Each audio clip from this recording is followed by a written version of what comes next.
त्यानुसार आज मुख्यमंत्री, दोन्ही उपमुख्यमंत्री, मी स्वतः, अतुल सावे साहेब,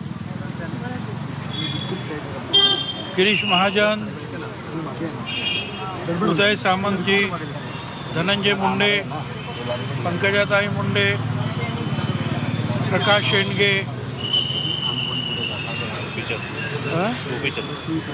पडळकर, गोपीचंदराव पडळकर आमदार, असे जे सगळी जी मंडळी आहे आणि विशेषतः वडीगोद्री जालन्यावरून आलेली कार्यकर्ते आणि पुण्याहून आलेले कार्यकर्ते आणि काही संस्था ओबीसीच्या काम करणारे, ते आम्ही सगळे तिथे हजर होतो. खूप चर्चा झाली आणि या चर्चेमध्ये शेवटी असं ठरलं,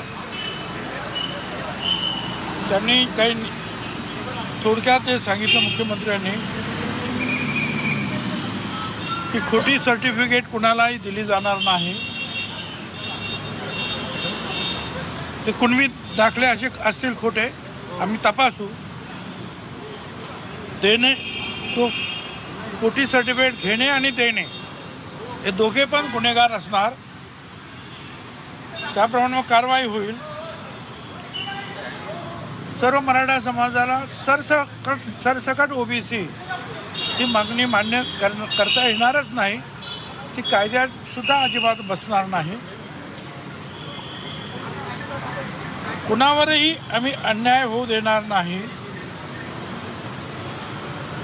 अनेक वेळेला काही लोक जे आहेत वेगवेगळे दाखले काढून वेगवेगळ्या ठिकाणचे जे आहेत फायदे घ्यायला पाहतात. म्हणजे ओबीसीतून, EWS-मधून, आणखीन ACBC-मधून, हे असे वेगवेगळ्या याच्यातून करत असतात. तर हे सगळे जे दाखले जे आहेत वैयक्तिकरित्या आधार कार्डाला जोडण्याचं सुद्धा काम करण्याचा चांगली कल्पना आलेली आहे. तिचा आम्ही स्वीकार करू, जेणेकरून जो कोणी मनुष्य असेल, जी कोणी व्यक्ती असेल, ती एकाच योजनेचा फायदा घेऊ शकेल आणि योग्य योजनेचा फायदा घेऊ शकेल. सरकारला फसवलं जाणार नाही.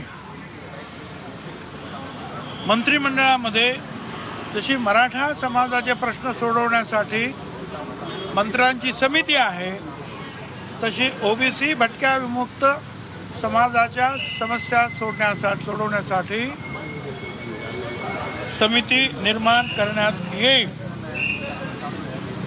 सगळे सोयीच्या बाबतीमध्ये बराच मोठा उहापोह झाला. आम्ही त्यांना सांगितलं की याच्यामध्ये खूप त्रुटी आहेत. शेड्यूल कास्ट असेल, शेड्यूल ट्राईब असेल, ओबीसी असेल, त्याला प्रमाणपत्र कसं द्यावं, जात पडताळणी कशी करावी, या संदर्भामध्ये पूर्ण माहिती असलेलं एक मोठं पुस्तकच आहे, मोठं डॉक्युमेंट आहे. आणि त्याप्रमाणे सगळ्याची पूर्तता करून सर्टिफिकेट देण्यात येतात. आणि म्हणून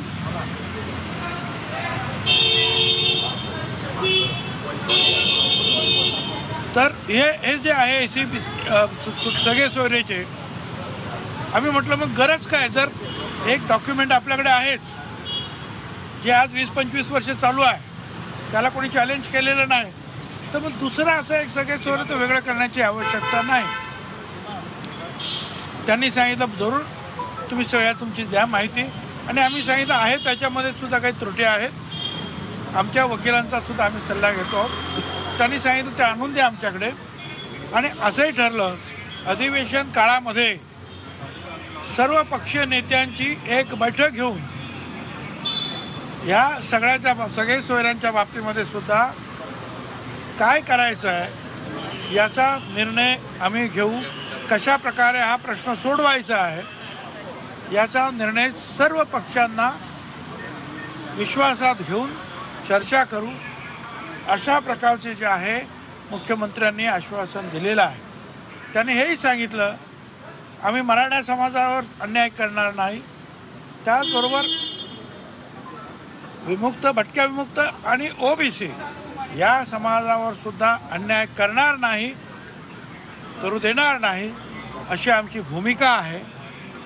वेगवेगळ्या ठिकाणी निवडणुकीच्या अगोदर, निवडणुकीच्या नंतर सुद्धा लहान लहान समाजाच्या घरांवर हल्ले झाले, हाणामाऱ्या झाल्या, बदला घेण्यात आला.